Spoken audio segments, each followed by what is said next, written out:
helping to organise a couple of events, just like the same way we're connecting with writing on personal sport events. Hello and welcome back to the second ever episode of the Brawler and the Brain. I'm Tim Wilms here in Melbourne, editor-in-chief of the Unshackled. You going to introduce me, Tim, or? You introduce yourself. That's how it works here. Mate, that's your job. You're the host of the show. I'm just here for the comic relief and the good looks. That's all. You're the brains, mate. No, I thought that you were the brains. Well, that's debatable. That's debatable. Well, introduce yourself. Mate, everyone who's watching knows my name's Jarrad. How are you? Oh, well, they might not, because there's a bit of fake news circulating about you. That is true. That is true. I have a bit going around at the moment, but don't believe everything you read or see. So, yeah, it's all good. They can say what they want to say. All it does is help our show. That's all they're really doing, helping our gyms and helping our shows. So, yeah. Well, because you're a relative newbie to the alt media world, they're testing you to see how you react. I mean, these days they only mention me to attack others because they've hit, when I first started, they hit me many times to try and get me to crawl under a blanket and cry and never go away, but it didn't quite work. Yeah, well, there's not sort of much they can do to me, so they can say what they want. It's all sort of water off a duck's back, mate. There's nothing they won't say about me that I'm afraid to say myself. So, yeah, we were doxed by Antifa. Jim's been doxed. Two of the boys have been doxed, but it's all in good fun, and it all works out in the long run. So, yeah, let them keep going. Game's on. Yeah, there's a proclaimed local Antifa chapter up in the borderlands, though anyone can set up an Antifa page because they claim that they're not really an organization, or as Joe Biden calls it, just an idea. Although over in the US, they've been causing more terror on the streets of Washington, DC. So for an idea, they have a lot of social media presence, and it spills out to a lot of violence over in the United States and domestic terror. Yeah, it's out of control. Really, it's hard to make sense of. Most people I meet seem to be, pretty sensible sort of people. It's not hard to get along with people, and most of us in this country have a pretty similar sort of mind frame. So when I see some of the Antifa and people that claim to be Antifa, yeah, it's you don't see them in public. We noticed the other day someone took a photo from two people behind me. I had a Proud Boys singlet on, and there it is. Spotted at farmers market. So I'm right there. Come up and say hello. They then went on to say that they were really proud that they had identified me, which wasn't hard. All we had to do was actually come around the front and take a photo in the front, like someone with a bit of spine would have done. But they decided not to do that. I'll identify myself. I had nothing to hide. So I know you think you had a big victory in finding a Proud Boy, but there was no hiding. There was no spotting. Our gyms have nothing to hide. Our group has nothing to hide. We're proud of who we are. So, yeah, they can keep it up. Gym was full again tonight. Gym will be full again tomorrow night. So, all publicity is good publicity. Anyone, you're welcome. Hard Knocks Combat, come on down. Antifa, if you want to come, you're more than welcome to come and talk, come and train, come and fight, come and spar, come and do whatever you want. You're welcome. The door's open. So next time you see me at the shops, come up and say hello. And if you want to come on the podcast to chat, if you want to open a dialogue, you're more than welcome to do that too, because we're willing to talk to anybody that has a bit of common sense. So, yeah. When they took that photo, whoever they was, when they probably saw your shot, they're like, and quickly snapped it and then ran away. If they had, I'm not sure if they saw your face, but they probably would have got a double shock because you wouldn't have been wearing a mask. I definitely wasn't wearing a mask, no. But they should have just come up. I'm a nice guy. There's no reason to shake while you're taking a photo. If you want a photo, come up and take a photo. Yeah, just come up and say hello, boys. Don't all ladies. obviously non-discriminate with Antifa. So yeah, come up and say hello. We're all friendly. Now, since our first show last week, where we also had Nick Banjo Patterson, who was up in your gym, we were living in another period of COVID-free Victoria. I know you dispute the existence of this particular strain of COVID, but strain of COVID. But yeah, keep going. But during my Wilmsfront show on Wednesday night, news broke that a hotel quarantine support worker had tested positive and spent a couple of days in the community. And later that evening, there was a 10:30 p.m. press conference by Dan Andrews, or as Beverly O'Connor on the ABC accidentally said, we're crossing to Dan Murphy. Now, Dan hasn't done a press conference at such a late hour. He usually comes out. I think the latest he's come up is about 4 in the afternoon. But I'll just upload if I can get it here. Yeah, Dan Andrews, when he walked up to the impromptu media conference 10:30 at night, he didn't look too tired. It looked like he'd sort of had a pick me up. If you, I doubt that. Yeah, it's loading now. Here we go. Here we go. To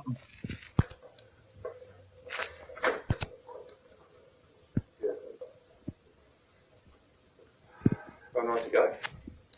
Yep. What was with his eyes? That's crazy, isn't it? That's definitely some sort of prescription pill there. Or maybe you just taken one of the vaccines, the Pfizer or the AstraZeneca, and that was his immediate reaction. It could have been. I don't know if they take the vaccines. Do they? They just get them fake needles filled with water, or the ones that they forget to take the lid off. You know, we see a few of them going around. Oh, there's that famous one of Anastasia Palaszczuk, the Queensland Premier, getting the flu shot last winter. She took it live for the cameras, but the news camera panned away from her arm when it went in. And so the only footage that exists of the needle going anywhere near her arm is when they did the double take for the cameras with the cap on. Well, did you see the one of Arnie this year when he got the COVID vaccine, when he pulled up? He just pulled up in his Range Rover, mask on, put his arm out the window. Someone walked up and forgot to take the cap off.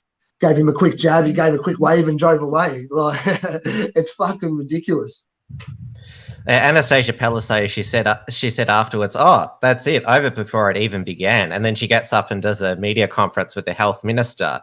Now, a lot of people, after they've taken a vaccine, their arms sore and that, they might feel bloated. She just got up and did a media conference, which obviously she's a politician, she's skilled at that, but doing that at the same professional standard that you normally do after taking a vaccine, I would say that's a bit maybe unusual. Well, that's for a standard vaccine, a bit of a lump and a bit of redness. Haven't you seen the reactions for this one? Now it's they start shaking and, you know, they fall going to a seizure. So, we saw that nurse who took the Pfizer vaccine. This was at the end of last year. I was speaking about the vaccine, and then she collapsed, and then she was never heard from again, and her social media went dark. Yeah, coincidental. Or there's been a few that I've seen. There was that baseball player, Hank somewhere. He was a Major League Hall of Famer. He died just days after his second vaccine not long ago as well. So the side effects seem to be just a this is the Pfizer biotech vaccine. Pfizer is that US big pharma company, and isn't it? You can't help but notice the irony of all of the pro lockdown brigade. The majority of them are far less socialist, but they're cheering on this experimental big pharma vaccine and demanding that all the Australian public be injected now. Yeah, it's absolutely crazy. So, did you see? So they bought. How many people is there in this country? 26 million, something like that. Yes. So they just bought 150 million doses of the vaccine. Look, what the fuck? I mean, I know you have to have two. Apparently, you need 2 rounds of this vaccine, but 150 million for 26 million people, is that not a little extreme? Or do we plan to sell them on to another country, or are we just keeping them for I think in case a couple gets spoiled, that sort of thing, maybe. Well, what I'm saying is maybe that a vaccine vial smashes, or maybe it's not administered properly. You're best to have a few backups. Yeah, just in case you drop a container and break a fucking million of them. Exactly. Yeah, there's something very, very suspicious about the need to buy that many vaccines, I think. I don't know, but yeah, the numbers just don't seem to add up. Did you hear about this nurse? Oh, sorry, she's not a nurse. She's a medical doctor, Sarah Peltran-Ponce. This is her tweet on the 28th of January. 14 weeks pregnant and fully vaccinated. I got the COVID vaccine to protect myself, my baby, my family, my patients, my community. When it's available to you, I encourage you to do the same. And this was just in the last couple of days. I've always been open about my motherhood journey in medicine, and it's with a heavy heart that I tell my med Twitter family that I've suffered a miscarriage at 14 and a half weeks. My husband and I are devastated, but blessed to have each other and our sweet Eva. Rest in peace, Angel. Now, that's obviously tragic. And if she was basically like given her health training, like just taking the vaccine for, say, a virtue signal, and that, was it really worth it? That's a heavy price to pay, and it's a burden no one should have to pay. And that's why, you have to weigh up the pros and cons, with these vaccines. I did see that, and I shared that, and, there's nothing that can be said. It's a wonder that's all she said. I'd like to find out her opinion on the matter. Or if she's made the connection that the between the vaccine and the miscarriage, because the World Health Organization has recommended pregnant women not get the vaccine. And well, surely she's not an idiot. You know what I mean? Like, I know there is a lot of idiots out there, but not everybody. And isn't she a doctor? Like, she has to have some sort of form of intelligence. To put 2 and 2 together is not hard. You would definitely be asking some questions. Obviously, you couldn't confirm it, but it would definitely raise a few questions. Perfectly healthy woman. But we see these incidents of side effects and also death. They get reported, then they fall into the memory hole. Obviously there's legitimate questions to be asked, and information disclosure is the best disinfectant. Why has it? It's always been throughout this entire pandemic. As soon as the vaccine comes along, that's the game changer. That's the end of it. Just whatever vaccines come about, they'll be good. So just take them. Just roll up your arm immediately and take it.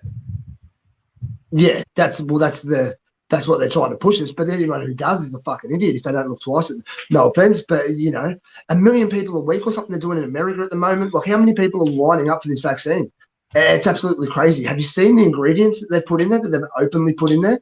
Like fucking jellyfish DNA, and they have so when they think it's a conspiracy, they hear people say that there's baby, DNA and shit like that inside, and they think it's these dead baby fetuses that they're putting in, but it's not the case. So there was one baby that died in the 60s, and they've continued to clone the DNA of that baby ever since, and that's put into the vaccinations these days. For what reason, we don't know, but the DNA of that specific baby has been done time and time again, and that's put in. So they're putting in chimpanzee fucking DNA and jellyfish DNA. Why? Is it to dehumanize us? I think that's my theory, is they're trying to dehumanize us and break whatever connection we have with God or whatever spiritual realm is out there. But yeah, the fact that people are letting them put these into themselves is absolutely fucking crazy. Tim, you're not going to get a vaccine, are you? Well, I'm going to look at the information regarding each vaccine. I'm going to do my research, although you're not allowed to do your own research these days. Apparently that sends you down the rabbit hole of conspiracy theories. But then you be a critical thinker. But our Therapeutic Goods Administration has approved the Pfizer vaccine, but they haven't approved the Oxford AstraZeneca vaccine because they're still assessing the medical evidence. So if we're discussing could there be potential side effects of the vaccines, we're called anti-vaxxers, conspiracy theorists, that our TGA, they're still yet to determine if they're going to approve the AstraZeneca vaccine.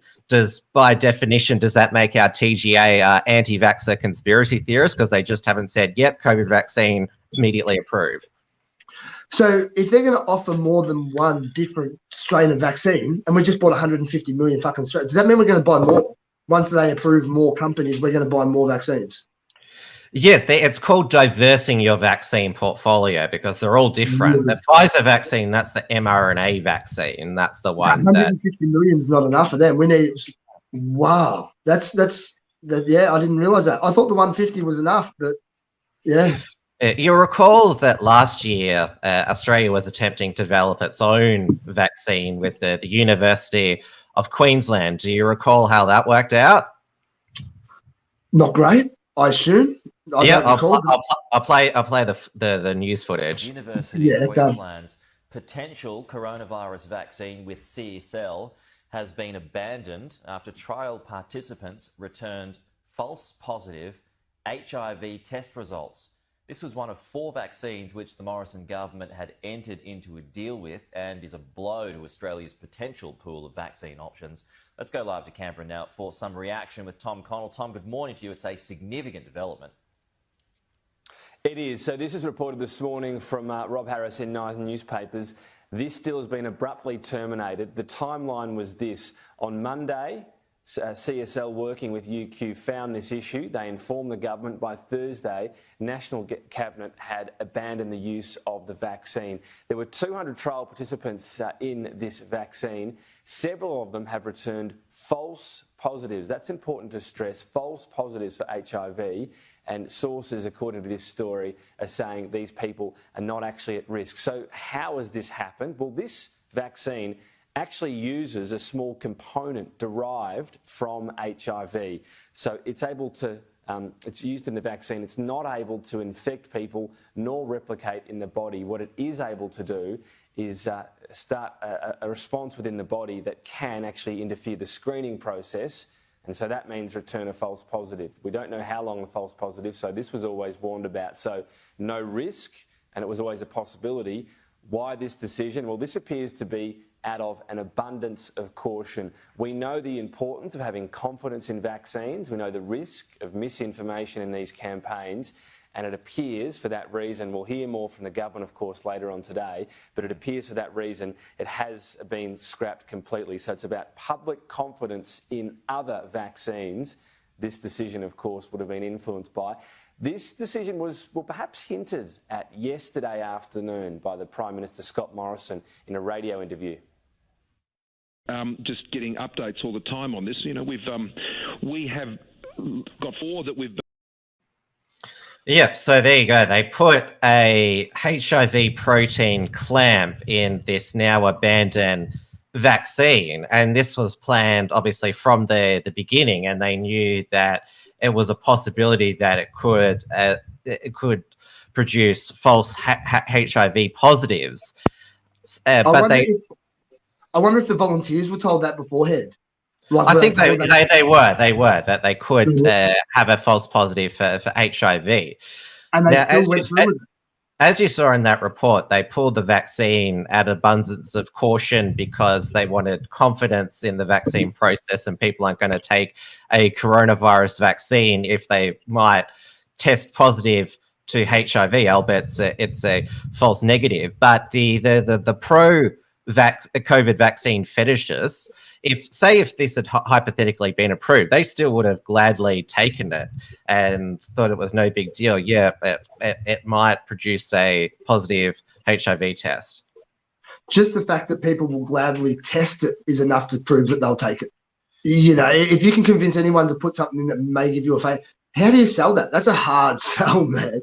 Like, they don't even get paid a lot of money, do they? Like, that's some shit you want some money for. That's not just something, yeah, go for it. Give us $1,000 and jab that in, see what happens. You're talking about dire consequences. And I know to be the to be somebody in that range that they can test, you have to pass all these fucking things. You have to be between a certain age. You can't have a history of diabetes in your family, a history of heart disease. You can't smoke. You can't have tattoos. You can't. You have to be at a peak level fitness before they'll even let you be a fucking volunteer to be tested. So these people that obviously healthy, young, fit, you would assume they would know better. It shows you the fucking brain state of of these kids we're raising today that are coming through these institutions. What's up, Neil? How are you, bro? Now we saw published yesterday that the federal government is already looking at vaccine certificates. Australians will be able to tap and display COVID-19 proof of vaccination certificates on their phones or carry hard copies with them under plans being finalised by the Morrison government ahead of the rollout of the vaccines. The Express Plus Medicare app and the Australians' MyGov accounts will both hold digital proof of vaccination certificates, while vaccine providers and Service Australia officers will be able to print out vaccine certificates too. Yeah. We're moving really quickly with that too now. That's, it's starting to definitely pick up pace. It's like people aren't even tuning in anymore. Like, are people still watching the news? Because no one's kicking up a fuss about it at all. It's just natural now. And it really is. People are accepting. Well, that's because, we've seen pro-lockdown governments in Australia and New Zealand re-elected, and the public polling has shown that the public support lockdowns. The WA circuit breaker lockdown last week over one case from a hotel quarantine guard who spent time in the Perth community. Mark McGowan locked them down for 5 days. He's still got an 88% approval rating, will win in a landslide. So if they're prepared to cop the lockdowns, then obviously they're prepared to get the jab in the arm. Yeah, it's absolutely crazy. Why would they wait anymore? They might as well just fucking move full steam ahead. We are basically fucked. Like, there is no more resilience, no more spine, no more anything left. That the WA premier, the one case, 5 days they were locked down for. I didn't see that at all. Yeah, it began. It began on Sunday. Sunday, the 31st of January at 6 p.m. Perth time, ended on Friday, the 5th of February at 6 p.m. Perth time. They're now going to have a transition out of lockdown to their COVID normal life, which includes that all people in the Perth and Peel regions have to wear masks all the time when they leave the home, including outside as well. Yeah, it's summer in fucking Perth. And surely people aren't doing this. Do you still see, how many people are wearing masks in Melbourne? What percentage do you think it would be if you go out? I'd say it's about 70%, but nobody. There's no Karen, as I call them, Karen-offs anymore. Yeah. I reckon we're at about 50%. Yeah, I reckon 50. Tell you what, I've been going to church for the last month, and I haven't seen one in church. I like that. I like that the church, they don't, they got all that faith in that. They're happy. They don't need masks there. It's true. You do have an Alexa device. It's not plugged in. No, yeah, it's not plugged in. It's just for good looks. It goes to check it, make sure it's not on. Nah, it's not on. It goes on for my kids every now and then, but no, we don't keep that plugged in at all. Yeah, CB household scandal. Oh, there's plenty of them. Plenty of them. No, I mean, because you ditched your smartphone, you've got Alexa in the background. Yeah, I did ditch my phone. Too many phone calls, too much bullshit. So it's much simpler without it. I spend more time with my family, and I don't need to speak to people through the day. People want to speak to me, they can come see me. There's a few exceptions, there's people around me that have phones. Obviously, my wife has a phone, but I don't need to talk to anybody. So you can't download the Medicare Express Plus app or the MyGov app? No, I can't scan in anywhere I go. I don't carry any ID. I don't have a wallet. I don't have anything. Yeah, I literally leave the house with nothing on me at all. Now, the penalty for not wearing a mask in Victoria has always been $200, though in Perth they've started arresting and charging people for not wearing masks. So this was published a couple of days ago on the 6th. WA police have arrested and charged a man as part of investigation into several burglaries. The 43-year-old man was arrested and refused bail after several alleged stealing offences and being caught on CCTV not wearing a mask. Yeah, obviously stealing and burglaries are bad, but it's equally as bad that he was not wearing a mask. That's probably good that he was not wearing a mask. It means that he was easily identifiable. Yeah, the one fucking time you should probably wear a mask and he doesn't.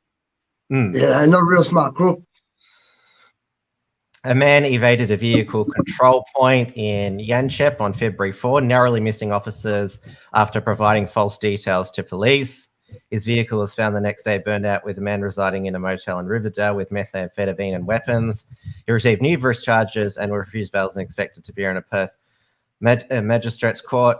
On Wednesday, a third man was walking his dog at a park while not wearing a face mask and was approached by a 38-year-old man who said he should be wearing a mask. Allegedly, the dog walker then chased the 38-year-old, yelling at him and striking him with a dog leg. The dog walker was arrested and charged with assault, occasionally bodily harm, and failure to comply with the direction. He was denied bail and expected to appear at the Armidale Magistrates Court in mask. A man who travelled from Victoria failed to self-quarantine when police arrived at his home in Vidmar was not there. The 54-year-old allegedly arrived back sometime later without a mask. He'll be summoned to Superior Court on a later date. In a separate incident, a 26-year-old Northbridge man, a 30-year-old John Duluth man, and a 60-year-old Armidale woman were arrested for allegedly breaching lockdown restrictions and failing to wear a mask. The driver and passenger who did not live together have been charged for allegedly undertaking non-essential travel in the Collie area and not wearing a mask.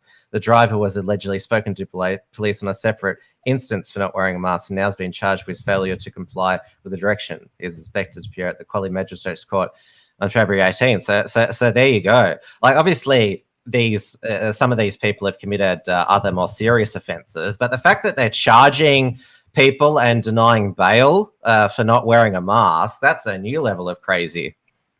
Definitely, they're going hard in WA. When I did see that, but that shows how much clickbait the media is. I seen the headline and I thought the dude was just not bailed for wearing them. So obviously, if it wasn't for the fucking crack and all the other shit that he done, he would have got bailed. But you know, the mask was sort of the cherry on top. But it's funny that out of the article, that's what they chose to emphasise over and over again. You know, they neglect the crimes, but the mask. It was about 8 times in that bloody article. I'm sure, you know, you have to say it at least that many times.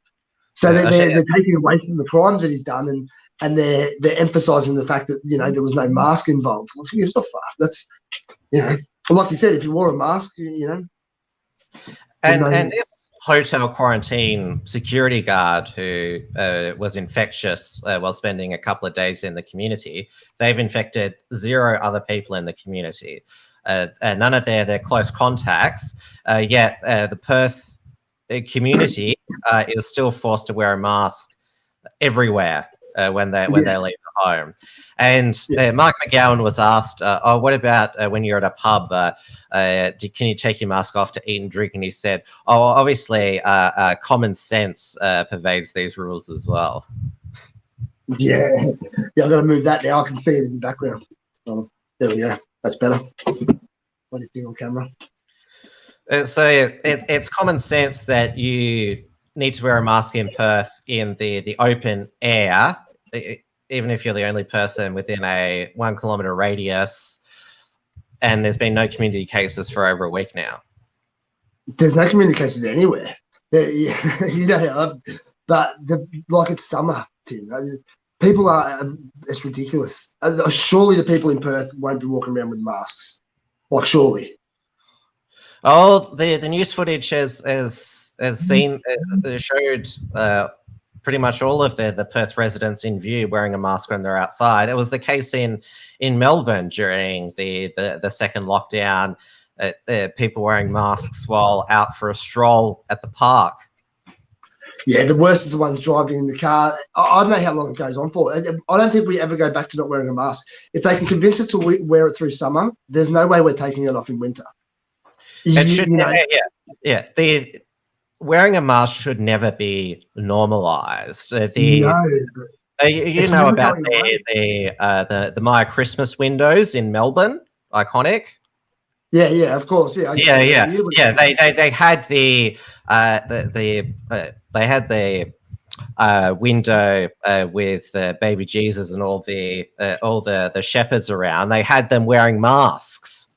Yeah, that's fucking.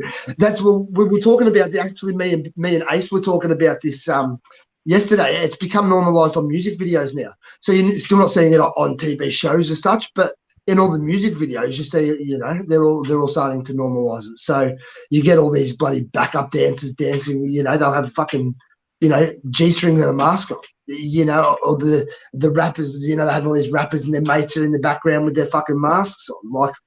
They're normalizing it through the music. So there is no intending for it to go away. You know, we can see that clearly. But, you know, we come into next winter, you know, obviously they double down on their rhetoric. We probably get into a heavier sort of lockdown now that Joe Biden's in, you know, and now like what's happening in Canada, what they're trying to do with the Proud Boys, you know, the fact that they're trying to, well, they have declared it a terrorist organisation in Canada, and obviously that means it won't, you know, they'll call for it to happen in Australia too.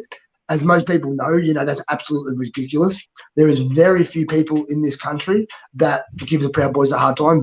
Very, very few. Most of the Proud Boys in this country are fathers, husbands, business owners, you know, hardworking people that are, you know, basically the essence of society. So everywhere we go, we you know, we fit in. We're welcome everywhere we go, except for the odd person that takes a photo behind our back.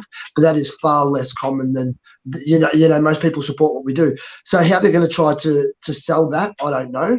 You know, when it goes, you know, some of us are, well, actually a lot of us are actively involved in you know, churches, common law circles, charities, volunteer work, coaching. How do you sell that as bad people? I'm not sure how you sell that as a terrorist group, or how they're going to manage to sway public opinion. But most people that we see, you know, seem to support what we do. So, you know, what we really do is that we're a bunch of bloody men that drink and care about the future of our country. You know, they say we're racist. It's obviously we're not. They say we're homophobic. It's obviously we're not. You know, the things that they say we are, it's clear that we're not. So, you know, I think that they come for the Proud Boys first because they're an easy target. And what it's going to do, if they can get us, if they can actually get people to turn on very moderate conservatives, it's going to make it easy to get the more extreme groups. And they'll just blanket label everything as domestic terrorism. Anything that is opposed to, you know, the agenda they have, any conservative views will be construed as domestic terrorism. This is where they're heading. You know, they're trying to do it by connecting the money between Proud Boys. They're going to try to say that the money's going internationally, which isn't the case. Chapters are fully autonomous. There is no leadership at the top. You know, we have a chairman at the top who is really just a mascot. You know, every chapter is autonomous. We all do our own thing and have our own rules. So to blanket label us as one thing is impossible to do, but it will go on to other groups. And you see, you know, them cunts up there on the hill that were burning the cross the other week, you know, doing the Nazi symbols and stuff like that. And, you know, I said articles saying that was Proud Boys. You know, that's fucking bullshit. That's fake and defamatory news. I mean, this is what they use to get the people to turn against us. People see that and they assume Proud Boys are up there burning crosses and acting like dickheads. That was not us. That's not what we're about. We don't have Nazis in our club. It's literally one of the rules. No Nazis. I know that the ABC, they've been busy defaming the Proud Boys as much as possible.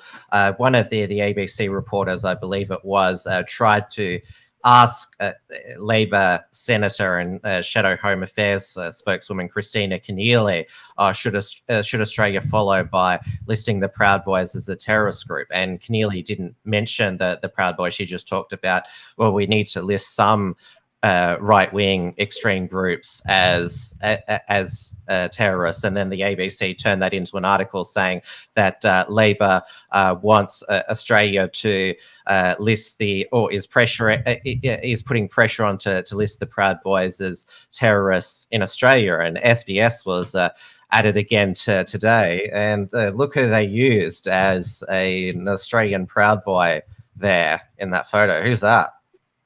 That is me, Tim. That's me. Yeah, not the best angle, but yeah. But that was the third arrest of the day, I believe. Yeah, at the Melbourne Cup anti-lockdown protest outside Parliament House, where the Victoria Police kettled everybody, picked them out over several hours to process and find them. And yeah, you got arrested several times that day. Yeah. And look, you know, the fact they're even calling for Proud Boys to be labelled any form of terrorism is absolutely crazy. You know, and obviously we're not going to go away or fade into the background. We're going to stand and fight against it because we know, you know, literally we are the front line. We're the front line in what is their attack on conservative values in Western society. They pick us because they've cancelled all men's groups out. You know, they have from the get-go. You know, the word chauvinist, you know, they've made it to be a bad thing. They call men chauvinistic pigs. You know, chivalry comes from chauvinist. You know, chauvinist was never intended to be a bad word. You know, it's the way that they're trying to take away what we are. You know, it's the same when we used to have gentlemen's clubs. A gentleman's club is now a brothel. You know, they've degraded it. Where a gentleman's club used to be a place where men could go to unwind after work, have a cigar, have a drink, talk about business, and then they'd go home to their family. But now they've taken them away from it. So we have the men's shed. That's what we have. We have the men's shed. We had scouts, but we don't have scouts anymore because now scouts have women too. They have girls. They still have the girl guides, which don't have boys, but you know, they have to allow girls, you know, girls into the scouts. So they've taken away all these men's institutions, and they've done it systematically, and they're continuing to try to do so through the Proud Boys. They see Proud Boys as you know, we're established and we're organised, but that's because, you know, we like to hang out and we like to do things. So we need to organise what we do. We like to drink together. We like to have barbecues that our fucking families attend. Our kids grow up together. You know what I mean? We went to an Australia Day march together. You know, we have never set fire to a building or smashed a fucking window in anger at the government. You know, that's not what we're about. You know, we may say we're angry at the government about some of the things they do, but we don't let that, you know, turn into violence or turn into destruction in any way, shape or form. We try to be proactive and educate people about what is actually going on, which is more beneficial. You know, we are there to be seen at sometimes. That's why they see us at rallies and at protests, but we've never been in trouble at one. Not here in Australia. We've never caused you know, and what they see in America. Oh, well, you breached Dan Andrews' lockdown on Melbourne Cup Day. Well, that is true. So I was in trouble there for breaching a lockdown, but we you know, we haven't destroyed anything. Where there's no victim, there's no crime, Tim. We've caused no victims. We've hurt nobody. You know, we were attacked by police and tried to defend ourselves, but everybody's entitled to defend themselves. So, well, they would argue that you could have spread COVID everywhere and put lives at risk. But I would argue that they're full of shit. So, you know, it's my word against theirs. So, and this is, you know, I know they have millions of dollars and a whole fucking empire to get their point out there, and all I really have is you and a few of the boys that have some faith in us, you know what I mean, and support us. And we're growing and we have our families, but we need to grow more, you know. That's why we got into the Proud Boys, because we seen what they were doing to be beneficial for my kids' future. I didn't get involved because I'm racist or because I want to destroy anything or fight anybody. I got involved because I want the best for my kids' future. So one of the ways I've seen doing that was joining up with the Proud Boys and trying to protect some of the freedoms that we still have while we still have them. You know, they see that as a threat because it's a threat to globalism. You know, it's a threat to the growth of state power as well. And we've seen obviously in 2020 with the fact that our government's put us under house arrest just with a state of emergency and state of disaster declaration. That's pretty scary. How bigger can government get that they force you in your home, and if you come out, you're going to be arrested. And they have no right of doing that. You know, they have no authority to do that. No one gave them any authority to do that. You know, the authority is not theirs. The decision is not theirs to make. They take that power and they assume it is, and they use violence to enforce it. You know, people say you shouldn't be violent, but yet the whole world is run on violence. Like literally the whole world. If you don't do what you're supposed to do, the government smacks your ass and puts you in jail. That's violence. If you don't do what God tells you to do, he smacks your ass and sends you to hell. That's violence. If you don't do what a country tells you to do, they smack your ass and drop bombs. That's violence. The whole world is run by violence. When people say violence doesn't work, that's not true. Violence is all that works. That's well, it's not moral. I live my life by libertarian principles, which obviously one of its cornerstones is the non-aggression principle. Do no harm to others, voluntary trade with other people. But I mentioned Christina Keneally before. I'm not sure how much you've heard about her, but late last year she labelled me an alt-right extremist because Nationals MP George Christensen came on my Wilmsfront program. And she's been after George Christensen for a while, Christina Keneally, because he supports Donald Trump and doesn't support lockdowns, and also has campaigned for the vaccines to be voluntary. And he's also supported Craig Kelly, Liberal backbench MP, who's been under sustained attack this week, claiming that on his Facebook page he spreads conspiracy theories and misinformation, which all he's posting is peer-reviewed medical studies that the well-established drugs hydroxychloroquine and Invamec can treat coronavirus and should be used to save lives and henceforth also avoid lockdowns as well, because Craig Kelly was very outspoken against the Dan Andrews police state during September of 2020. Yeah, as I said, Tim, they're going to continue to call you things too. They've always called you something, and anybody who does, that's why they're coming after him too. He's getting attacked because he's trying to do something constructive. It's got to the point now where that's all it is. Anybody who's doing the right thing in any form or way is attacked, for fucking something outrageous. So no one can say you're not a good man. Your heart is in the right place. You can tell by the actions that you do and by the the change that you try to make. Why people hate you because of your views is ridiculous, because I know you don't hate anybody because of this. You're very open and you're willing to listen to them. So I think that shows that your character, and I think that shows theirs. Let them hate you and you just keep doing what you do because you do it well. Fuck them. Oh, thanks for that, Jarrad. Now, Christina Keneally last week in the Senate, she proposed a motion that the Senate notes that there's been a significant increase in far-right extremism. Far-right extremism cultivated through its overlap with various conspiracy theories, which have become a common tool to radicalize individuals through misinformation on social media. And far-right extremism tears at the social fabric of Australia's multicultural community, and condemns the member for Hughes and Dawson, that's Craig Kelly and George Christensen, for promoting a range of conspiracy theories and misinformation campaigns related to COVID-19, climate change, voter fraud, and false flag operations in the United States.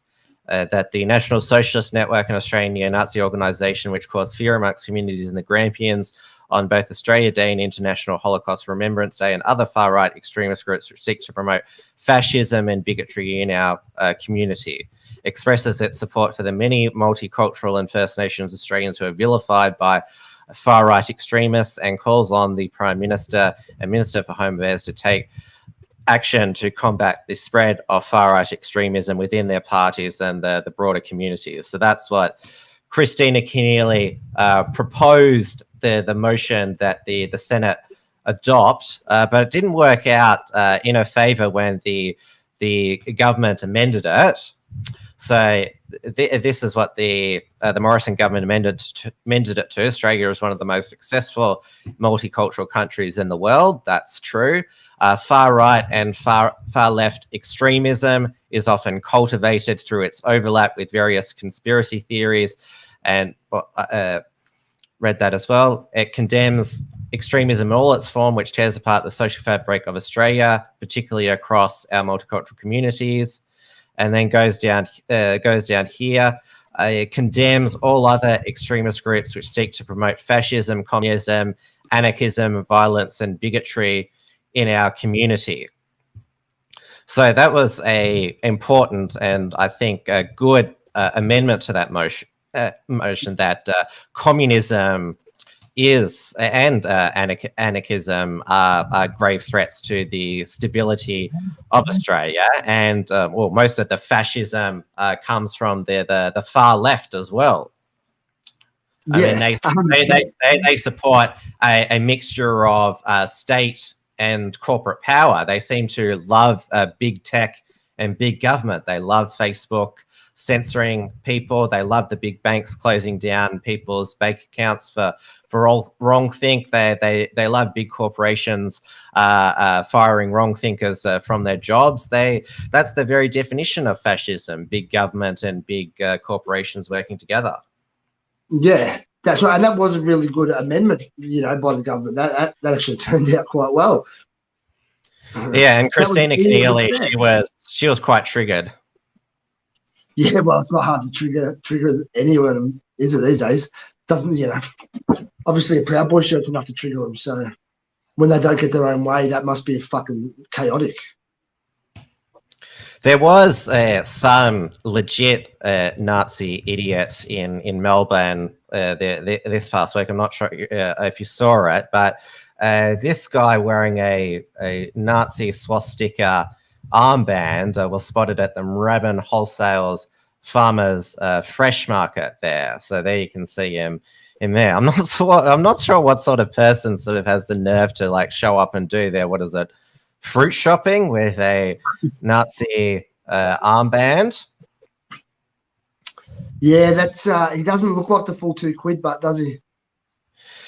Now, there was, in the end of 2019, there was apparently a man with a Nazi swastika armband spotted at Kmart in Southland. It probably would have been the same guy. But this is the thing: you don't need to invent Nazis or claim that people are Nazis who are clearly not, as we've seen with the National Socialist Network doing the Hitler salutes and burning crosses, and this guy with a swastika armband.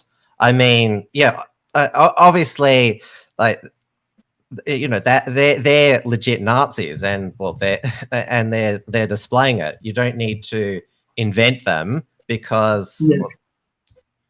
That's right, and you notice they're also hiding their faces.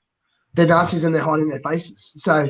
This guy didn't hide his face, but I'm not sure if he was being expecting to be snapped up.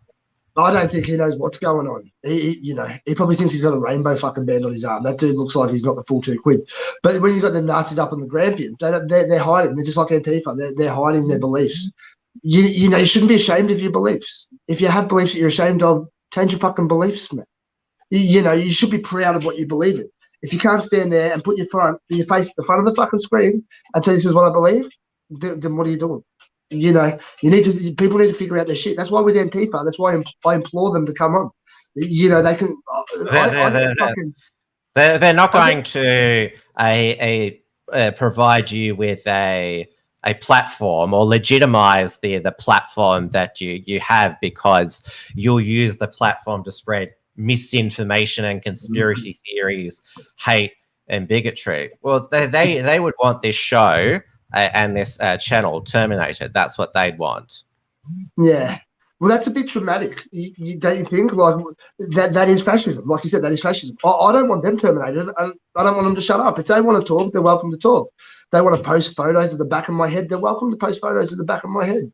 It really doesn't worry me. We're all about common sense. It's not hard to have a conversation based around common sense. I think they find if they come on, we probably got more in common than we do apart. I hate when fucking people call me right wing, bro. I'm not right wing. I don't like, Tim, I don't like the government. I hate left and right just as much. They can both get fucked. I'm a minimalist in government. I'm not a libertarian. I'm none of that shit. None of what they label me. So, if they want to come on and have a basic, where the idiocy of it is outstanding. They can't justify what they say. They can't back what they say. They haven't got the courage to own their own opinion. They have to hide behind, and this is on the left and the right. We have both sides, and then you get these fucking. And how many of the Proud Boys are public? Look, some of the Proud Boys do have to hide their membership because of the shit that we're going through now, the doxing from these fucking whoever they are, because they don't want us to know who they are. So, you know, the ones that doesn't worry us, we don't hide our faces. A lot of the Proud Boys don't, but they all hide this. Every one of them. We've got a super chat over on Entropy. All Brawler on the Brain episodes. Also, you can interact with us on the YouTube and DLive enhanced Entropy software. I put the link in the live chats throughout the show. I'll just put it again now if you want to send through a super chat or ask us a question. This one is from Senator Slayer. For $3 Australian. He says Christina Keneally's real name should be Christina fucking bitch. Well, I have called her previously Christina Karen Keneally because she does have the hairstyle of a Karen and screeches hysterically all the time, like a Karen, always getting triggered about so-called far-right extremists. She even called the CPAC Australia conference, which is the Conservative Political Action Conference in Australia. She believed that was a gathering of far-right extremists and wanted international guests in 2019, like Raheem Kassam. He is visa cancelled because he said some mean things about Scottish First Minister Nicola Sturgeon. Yeah, see, I'm glad I don't know who she is. Yeah. Well, she might come and she might come and find you. I mean, she's called me an alt-right extremist, so she might say something about you eventually. If it wasn't for you, Tim, I wouldn't even know who Versace. Hello, bro. If it wasn't for you, I wouldn't even know who said anything about me. I'm glad I have you there because you fucking don't miss a beat. So I don't know many people that can keep up with as much as you do, but my head's full of shit already. So yeah, I don't need whatever her fucking name is in there. I can't even remember her name now, man. I'm not going to give her the time of my head. That's for you. You and Neil can let me know what's up. I trust you completely. Now, going back to, we talked about the corona leak last Wednesday. It was confirmed, the genomic testing, that this hotel quarantine support worker in Melbourne had the UK super strain. But so far, this hotel quarantine support worker has infected 0 people. We had another hotel quarantine worker in Melbourne test positive who spent some time in the community that was announced late Sunday evening. Now, both of these hotel quarantine worker COVID cases have been announced after I've done a Wilmsfront program in 2021. I've only done 2, but after following each program, there's been a hotel quarantine worker in Melbourne who is tested positive. So I'm now becoming a bit superstitious that on Wednesday's Wilmsfront, is that going to trigger another hotel quarantine worker in Melbourne testing positive? It doesn't affect any other Unshackled Productions. It hasn't broken during nothing's broken during this show, but yeah, it's a strange coincidence. Yeah, nothing but good news in this show. No, we'll have to keep an eye on that this week, Tim. And maybe a sign. It may be a sign. So the Wilmsfront curse. We'll see this Wednesday. Too much Tim. They might be telling you too much Tim. Well, then why is it only affecting one program that I do? That I do, one Unshackled production. Maybe that's the one that's meant to stop. Maybe the rest of it, I don't know. Okay. I'm not a prophet, but. So this has forced 100 into isolation who work in hotel quarantine and have also close contacts. Now, this hotel quarantine worker went to Marcio's Cakes in Madston, Dan Murphy's Sunshine on the Friday, then went to Off Your Tree Water Gardens on Saturday, and also Dan Murphy's in Sunshine that evening. Is that shirt you've got on there, is that from Off Your Tree? Because that's it's for those who've never heard of it, it's mainly known as a marijuana paraphernalia retailer, and also you can get tattoos there as well. No, this one's not. This one's from Nimbin, which is also known as a marijuana sort of place. But that their itinerary obviously shows their intention for them few days. Obviously, had a good couple of days. I would just like to clear up. I've had a few people ask me if I'm stoned. Yes, I am. But I've also been stoned for every other podcast that you have ever seen me on. So don't be too surprised. Some people think you're too honest with those sort of disclosures, and that's why Antifa's doxed you. Because I'm too honest. So too revealing. Revealing is the word. Too honest. I've never been told that was. Yeah, it's a problem to be too honest. I like real blunt honesty. So I don't lie. That's one of the things I try to pride myself on. I just tell cunts how it is. If I've got something in my mind, I spit it out. Most people who know me know that. So I like to shock people. Yeah, you often see people look at me like, what the fuck did he just say? I'm used to that. But yes, I'm stoned, and I probably will be next week at the same time. So get used to it, guys. Well, I also mentioned this fact because obviously we've got to abide by the YouTube terms of service, and we've probably also got ASIO and AFP watching, and also probably maybe some Victoria police officers as well. No, I don't get that.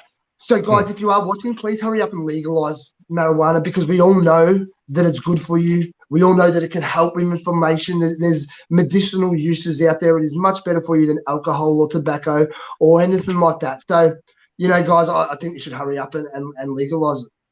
Yeah. Now, going back to this hotel quarantine worker, now, despite the fact that they went to, what is it said, an alcohol land and off your tree, this hotel quarantine worker, where I find it here.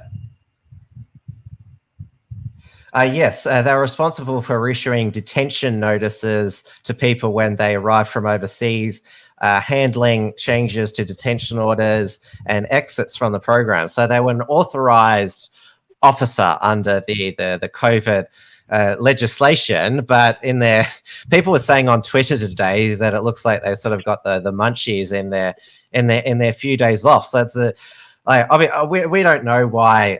It's a 50-year-old woman. We don't know why she went to off your tree, but it's an interesting if you're some sort of like law enforcement officer and you're sort of going to that sort of place.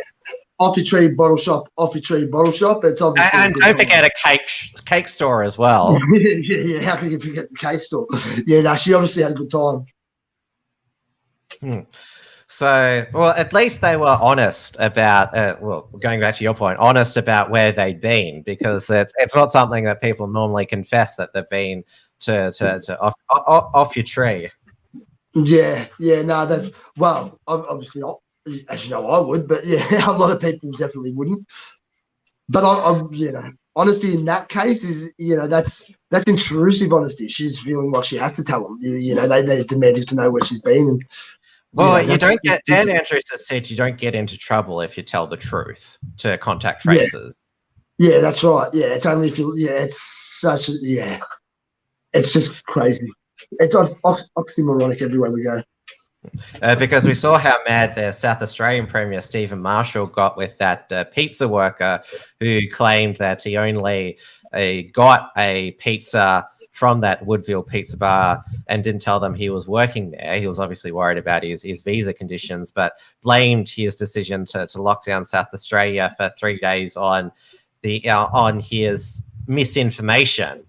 That's why the South Australia lockdown was called Pizzagate. And this was the first time we heard of such a UK super strain, because the chief public health officer there, Nicola Spurrier, she based that it was a new super strain because of being transmitted on pizza boxes.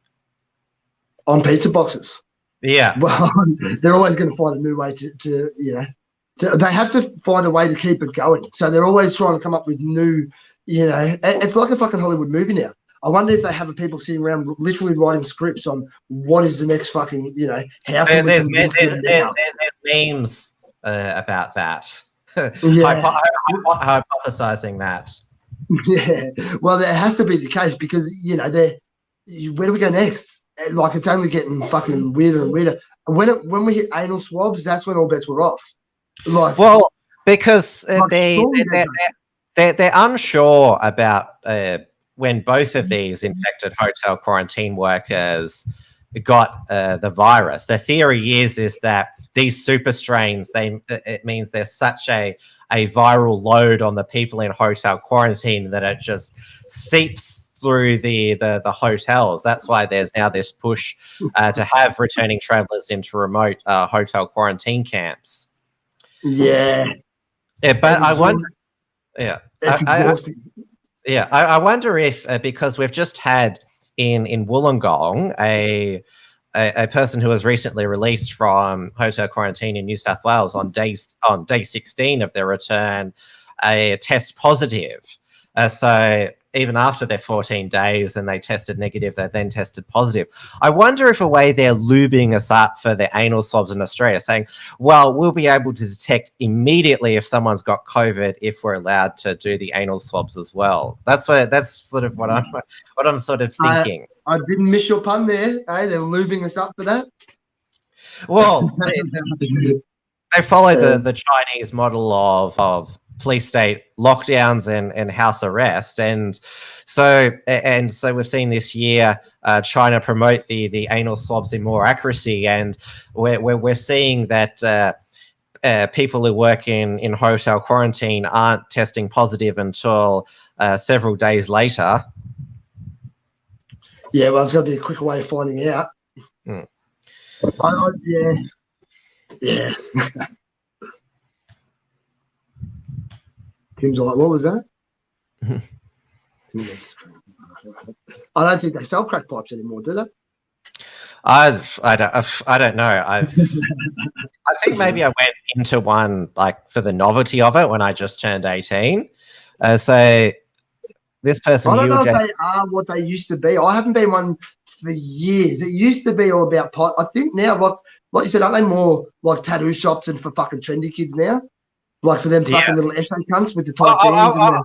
Obviously, since they are a incorporated company that is registered with ASIC and the ATO, obviously it have to be a lawful business.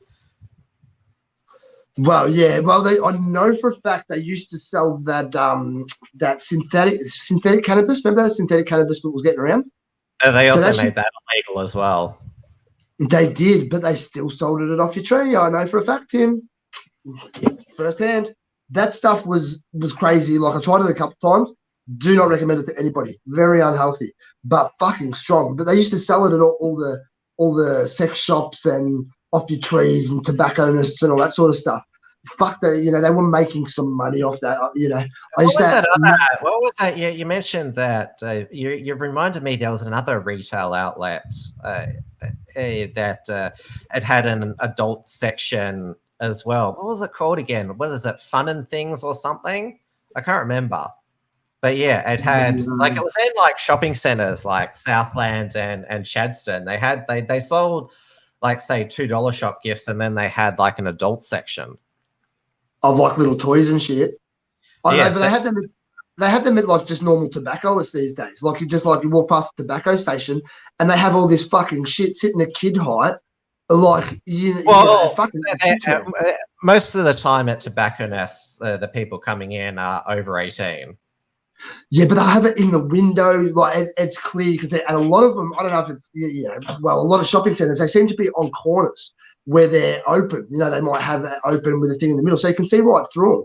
And they'll have fucking aprons hanging up that'll have provocative things on them. The booby aprons, yes. Yeah, shit like that. They got straws that are made out of dicks, and stuff like. I've got my fucking 6-year-old and my 4-year-old daughter walking around. I'm trying to cover their eyes, but yeah, it's like that with girls these days. Like I've got 6-year-old and 4-year-old girl, and I walk around, and you got all these teenage girls with their ass and their tits just completely hanging, literally like ass cheeks hanging out their shorts. And I just look at them and I just think, what the fuck? My daughter looks at her and wants to dress like her. I feel like slapping her and saying, go home, put some fucking clothes on. Like, it's not. It's ridiculous. It's women don't need to dress like that to be attractive. It's not, but they think they do, and it makes, it worries me that what my daughters are going to think they have to do to be attractive. They don't have to be a fucking slut to be attractive. They can just wear some nice clothes, but that's not what they choose to do. Apparently skimpy outfits, they're COVID safe as long as you wear the face mask. Yeah, no worries. It could be, there was another meme going around on Facebook. If like there was a lot of discussion and say exaggeration whether people would be forced to wear masks at the beach during summer. Well, the people of Perth are going to have to. Did you hear of the trikini, which obviously the bottom, top, and then the mask as well? I think we done that on the last Unshackables, didn't we? I think we may have mentioned that. Yeah, that sounds familiar. Yeah.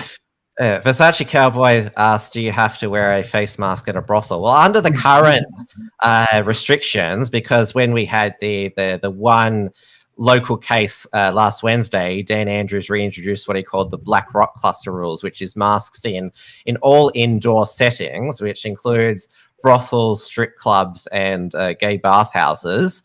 And apparently the health advice says you wear masks in those facilities where practical. So they can take it off their head then, obviously, because you can't get head with a mask on, I assume. That would be difficult. Yes. I'm assuming in like venues like that, so when practical, so not at all.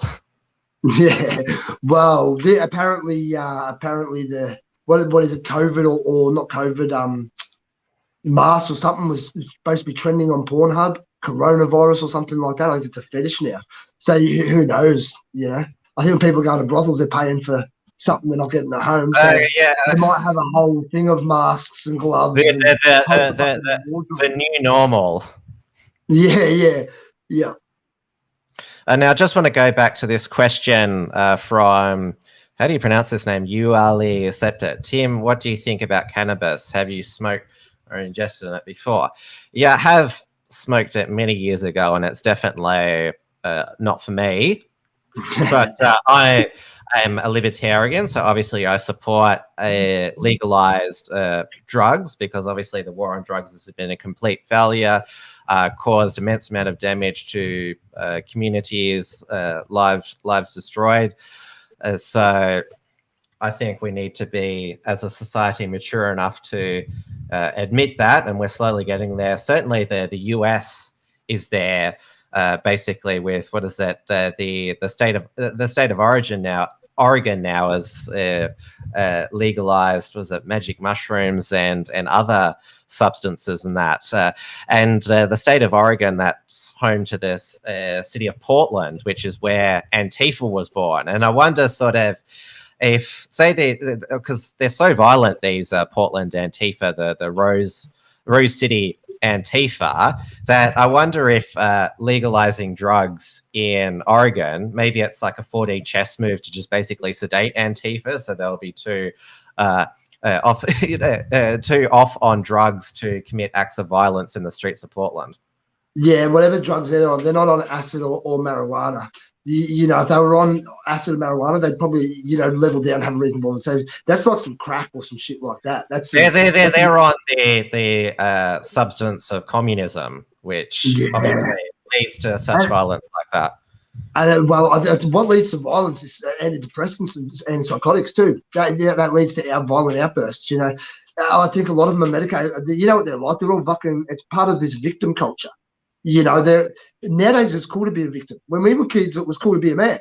I still think it's fucking cool to be a man. You stand on your own 2 feet. You do. You look after yourself. These days, if you're a victim, you get attention. So everyone wants to be a fucking victim. Everyone's crying, poor me, poor me. Part of the victimhood is, I'm on this pill, I'm on this antidepressant, look, I'm fucking psychotic, look, man, shut the fuck up, stop taking the pills and get your shit together. You know what I mean? Be a man. But that's not what they portray. But that causes these reactions in people too. So you see, how many times you've seen that bitch from Antifa that when Trump won, she's just, that little chick with the hat and the glasses, the one who's screaming aimlessly at the sky. Yeah, obviously she's on some fucking drugs. You know what I mean? I seen it was on a... Or she's just a completely emotional basket case. I mean, modern education and mass media brainwashing will do that to you. Yeah, but I watched a little clip on Infowar on that band TV. I'm not sure who made it. It wasn't Alex Jones, but it was one of these band TV crews, and it was about prescription pills, and it showed all these upper echelon, Bill Gates and that fucking Kamala Harris and all these people, and it showed pictures of them straight, and they had a collage of them not like just straight, and then of them off their head. And, it was like, and so they were normal. And then the next photo, they'd be peeking, their eyes are mad. And you could tell they were, they're clearly under the influence of something, these people. You can tell from the difference between when they're straight and when they're fucking looking like their eyes popping out of their head. The one consistency, like, I don't think they're out there taking drugs that are made in labs. They're not going to be on crack cocaine or methamphetamine or anything like that, because they're going to get the drugs that are clean, that are made in labs, that they know are safe. You got your Adderalls, you got your Lipidrine and your modafinils and stuff like these. Are like modafinil they give to air fighter pilots in America before they fly jets. It's a nootropic. They call it the limitless drug. So that, and then Lipidrine is another one. Lipidrine's even stronger again. It's supposed to be a weight loss drug, but it's actually a nootropic. It opens up, other pathways in your brain. Once they start mixing them with antipsychotics and stuff like that, most people aren't psychotic. I grew up in a household, where I seen a lot of schizophrenia, really in-depth schizophrenia. So I understand it. Most people aren't psychotic, but they're told that they are and given these fucking pills. The most prescribed pill in America last year was a pill that they gave people that were depressed from antidepressants. So that was the most prescribed pill. It was a fucking pill that you got from taking. About the opioid epidemic over in the United States. That's partly risen because of powerful prescription drugs and people getting addicted to them, and obviously getting them through non-prescription means. Fentanyl is 200 times stronger than heroin. Like, what the fuck needs to be 200 times stronger than heroin? Like, isn't heroin strong enough? Like, I've seen some smackheads. Like, that shit looks like it's strong enough. Yeah, you know what I mean? But then you got 200 times stronger. And that's what fucking all these stars are dying of. It's just a bigger problem as it is here as it is in America. We might not give it as much media attention or news time, but the Oxycontins and the Endones and the Kapanol, they're fucked. And there's these pill junkies. Jordan Peterson, that famed Canadian psychologist, he got addicted to benzos to treat the anxiety and depression that he was suffering when his wife had cancer and had to go to rehab in multiple nations, including Russia and Serbia. He was basically a vegetable for many months. He's back now, but as somebody like him has succumbed to the opioid crisis epidemic, that was quite shocking.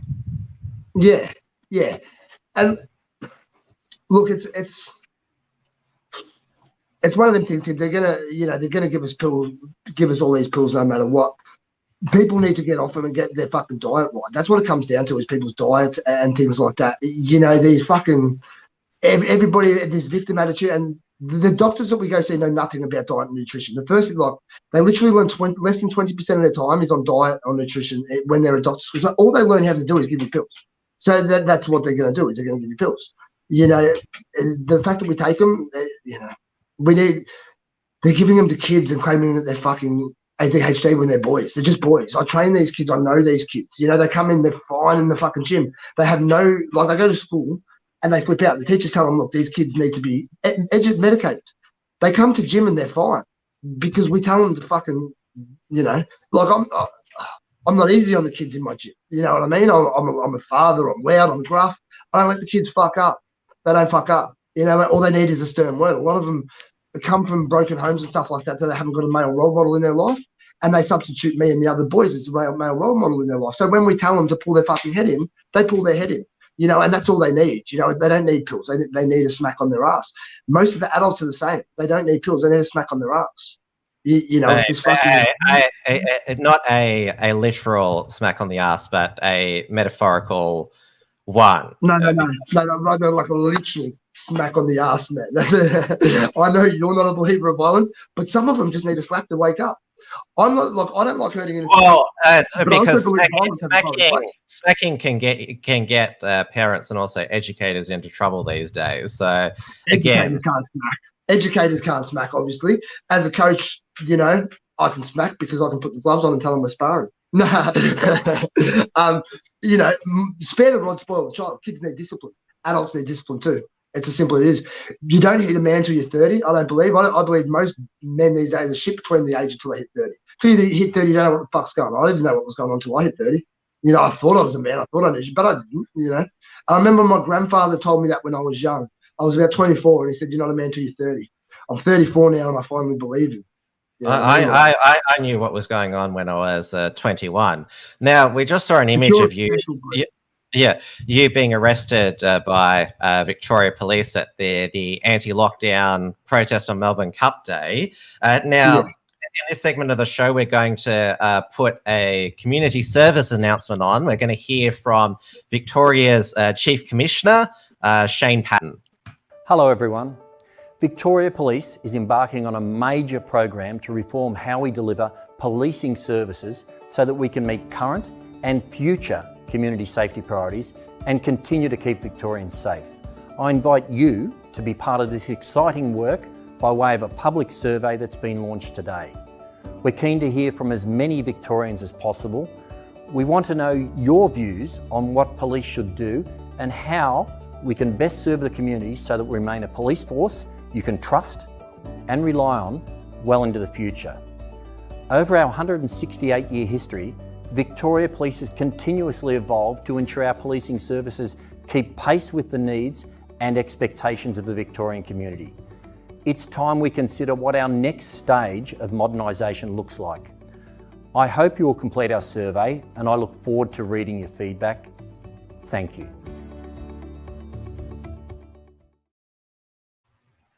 Now, this is where you can go to fill out the survey. It's called the Transforming Police Service Delivery. So you can go to engage.vic.gov.au and you can find it there. I can give them a lot of feedback. How about don't stomp on the head of mentally ill Victorians? Don't handcuff pregnant women in their homes. Don't violently throw old ladies to the ground and arrest them for lockdown breaches. That's just a starter. Don't be a police officer these days. Why would you sell your soul? Why would you give your soul away? It's you know, I can understand when some people want to make a difference, but you know, these days, are you really? In a lot of cases, it's gotten to that point where, like, we do need police. Obviously, we need police, but fuck me, it would be a hard job if you were a decent person. You know, if you were... Well, enforcing the COVID lockdown of Dan Andrews, just to highlight one. Oh, yeah, absolutely, like, terrible. You remember that mother, they took her child off her in Melbourne just for not having a mask? Remember that? Like, they arrested her for not having a mask and not giving her address. Yeah, but they terrible. snatched her child off her. Like, I don't think that was in Victoria. I think that was up in another state. Oh, was it? Well, yeah, wherever it was still fucking atrocious. You know, obviously Melbourne has a different culture than everywhere else, but see, Melbourne police have always been known to be... Melbourne police used to be the bad ones. So, you know, they ran the underworld in Melbourne for years. They killed multiple people. That's how they done business in Melbourne. If you were in Sydney, you could buy the police off. Everyone knows the story of Roger Rogerson, King's Cross coppers, and you know, and Nettie Kelly and Nettie Smith and all that sort of stuff. You know, that was one of the most corrupt police forces in the world. People were green lighted. All they had to do was pay money. You know, it was known down there. But in Victoria, it wasn't like that. They killed. They ran the scene themselves. So the armed robbery squad were known for killing people. You know, they ended up becoming the drug squad, and a lot of them ended up going to jail for dealing drugs. You know, and extortion. So it's well known. So Oh, you like in the 21st century, you just have to look at the Lawyer X Royal Commission when Victoria Paul Police Dale, you know, underworld lawyer Nicola Gobbo as a cool. police informant informing on her clients.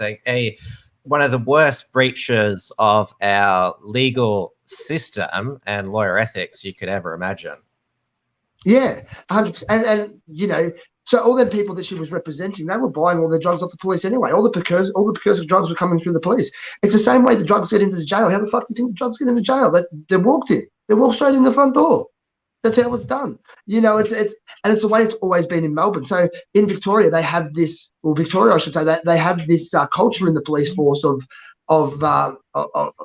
criminality, but dominancy. That's how they're used to being violent and using violent tactics to get their way. That's how they've always done it. You know, it's happened, since the Painters and Dockers, back then. That was a war in the 70s. The police were heavily involved in that. They were heavily involved in the wars of the 80s, the 90s, and today. Like it hasn't changed. It's the same culture, Now we've got about 5 to 10 minutes left. We'll also do another community service announcement. This petition has been shared by multiple anti-lockdown activists on Facebook. This is on the Australian Parliament House website, aph.gov.au. Petitions list, petition EN 2192, no restriction on those who refuse COVID vaccines. So the petition reason, we want the government to confirm that there will be no restrictions placed on citizens or residents who refuse a COVID-19 vaccinations. This includes restrictions on travel, right to re-enter the country, social events such as concerts or sports, access to shops, restaurants, bars and clubs. I believe that such a move would be against our human rights as outlined in UNESCO Bioethics and Human Rights 2005, as well as on Australian rules on consent to medical treatment and the ethical standards of Helsinki. Consent should be voluntary and informed. We therefore ask the House to consider the legality of imposing any restrictions on the citizens and residents of Australia should they choose not to have a COVID vaccination, and to endorse this petition by confirming that this will not happen. We also ask that the House agree to provide advice to all businesses operating within Australia or in partnership with Australia that they should not also impose any such restrictions on our right to travel, re-enter the country, access social events such as concerts or sports, and should not restrict access to shops, restaurants, bars, clubs. Any decisions to be vaccinated should be voluntary and informed. The number of signatures so far is 64,447, and the closing date for signatures is at 11:59 p.m. Australian Eastern Standard Time on the 10th of February this year. Oh, everyone needs to make sure they get onto that. It's important. Have you signed it yet? No, I haven't, but I certainly will. Yeah, I will after the show. Yeah. But this is obviously, it's one thing for like governments to say it'll be voluntary, but there's also private businesses. A lot of them want to force either their employees or patrons to take the vaccine. I know that I mentioned George Christensen before, who's been campaigning for the vaccines to be voluntary. He actually thinks the government should pass a law that bans private businesses from mandating the coronavirus vaccine. Yeah, well, it's good to be preemptive because it's obvious the way it's going to go eventually. They've announced it time and time again. They can only warn us so many times, so it's good if they try to just postpone it for as long as we can. But eventually, it will come to the point where you can't travel or anything without it. It's quite clear that that's the agenda of the day. I remember that when Dan Andrews he started to permit home visits again as part of the lockdown easing. Currently, you're allowed under the state of emergency 15 visitors to your home per day. He reduced that from 30 with the latest hotel quarantine worker testing positive. But some Dandroid, as they call it on Twitter, showed that they'd put a sign out the front saying you can only enter my home on these conditions, and that they had to check in like sign in, to like sign a guest book for contact tracing purposes, wear a mask. So this would be the type of COVID hysterics and Dandroids as well. They'd probably have a QR code on their letterbox, make you wear a mask inside their home, and also make sure you have your proof of vaccination certificate. Yeah, well, yeah, mate, they're I don't know. You think they'll go through with it? You think they'll get the vaccine? You think they'll make it mandatory?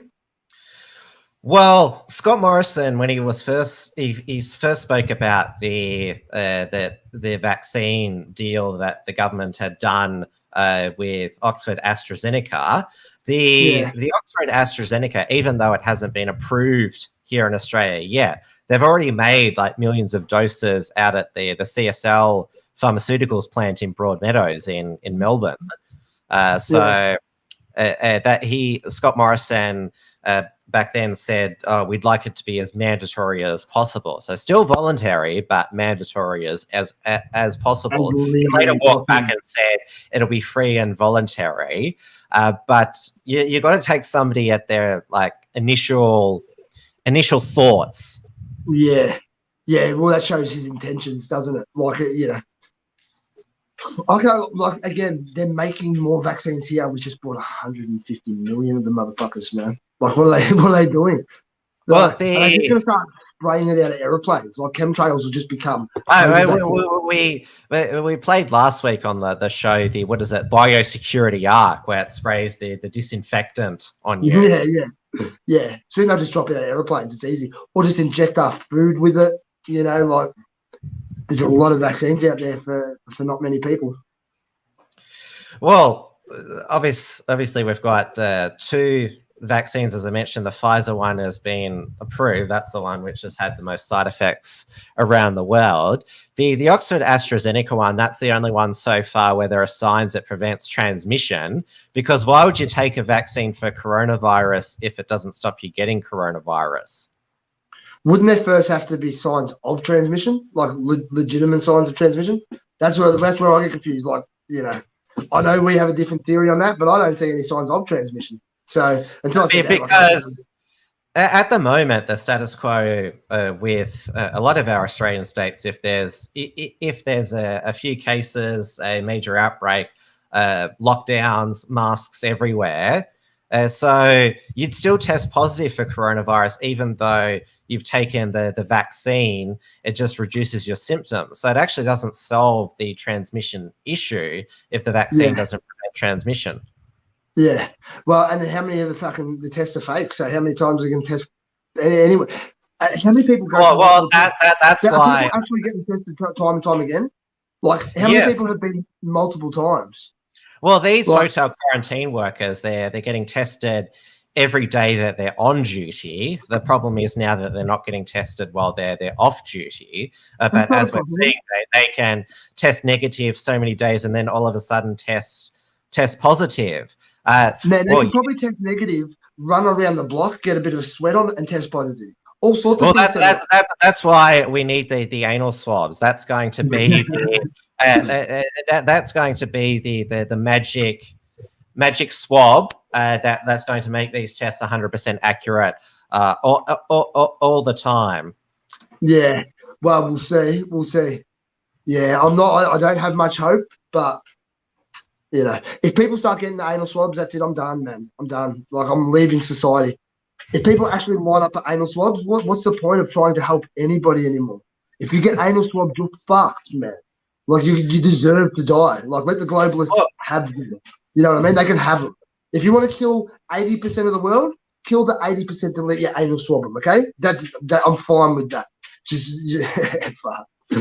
Well, we also heard today about the Oxford AstraZeneca vaccine, that it might not work against we've heard about the UK variant, the super strain, but now there's the South African variant super strain, and apparently the Oxford AstraZeneca vaccine, it's not very effective against. Apparently the South Africans, well, this is more like a super duper strain, but the reason why it hasn't got over to the West much is because, well, there's not many South Africans traveling around the world as there is UK as well. And then there's also the Brazilian super strain as well. Well, the fucking white South Africans aren't traveling anywhere because they're hiding under their beds because the fucking black South Africans are running around killing them all. So that's why South Africans aren't going anywhere. That's a genocide over there at the moment. As if South Africa needed more problems than a new super strain. Yeah, I know, that's chaotic. That country, that used to be one of the wealthiest countries in the world. It was, but now it's chaos. Shows you they're doing it work. It didn't work out to be the rainbow nation that everyone hoped. No, not quite. Not quite. Oh, Tim, we're at 10. Yep. All right. I'm on instructions with my wife. 10 o'clock. We're done. That's my wife told me. That's she's helping me keep discipline with this show as well. She definitely is. That's 10 o'clock my cut-off time because otherwise I don't get dinner and shit. That's it. She put her foot down. I do what I'm told, man. Well, thanks everyone for watching again tonight. Thank you for your comments and super chats, and we'll be back same time next week on the Unshackled YouTube channel, 8:30 p.m. Victorian time. Who knows what's going to happen next week? Things just getting stranger and stranger. And take care up there in the borderlands, Jarrad. Someone might take another photo of you from behind. Always. And anybody, you see me out, come say hello. Please do. Yeah. All right. Good night, everybody. And I'll be back tomorrow night on this channel, 7 p.m. Melbourne time for Trad Tasman Talk with Dewey DeBoer. And then Wednesday night, 8:30 p.m. Melbourne time on the Wilmsfront YouTube and D-Live channel. My guest will be economist and commentator John Adams. We've been trying to arrange a time for him to come on Wilmsfront for quite a while now. It will be another pre-recorded interview because he can't do recordings at the evening, but it'll be recorded on Wednesday daytime to air Wednesday that night. So it'll still be a fresh recording, but unfortunately, like with the John Ruddock interview on Wilmsfront last night, you won't be able to ask my guests questions and super chats. Then, of course, on Thursday, I'll be live on the Dusty Bogan's Thirsty Thursday show. It starts at 8:30 p.m. Melbourne time, simulcast on the Unshackled YouTube channel. And there'll be another Sunday special of Wilmsfront on Sunday, 8:30 p.m. Melbourne time on the Wilmsfront YouTube channel. That will be a completely live show where Joel Jamal will be returning after 6 months after his highly successful launch of his own show, The Arc, with Australia One leader Ricardo Bossi. So I'm looking forward to catching up with Joel. All right. Thank you, everybody. Everyone get a bit of Tim in ya. All right, brother. I'll see you next week. See ya. Cheers, mate.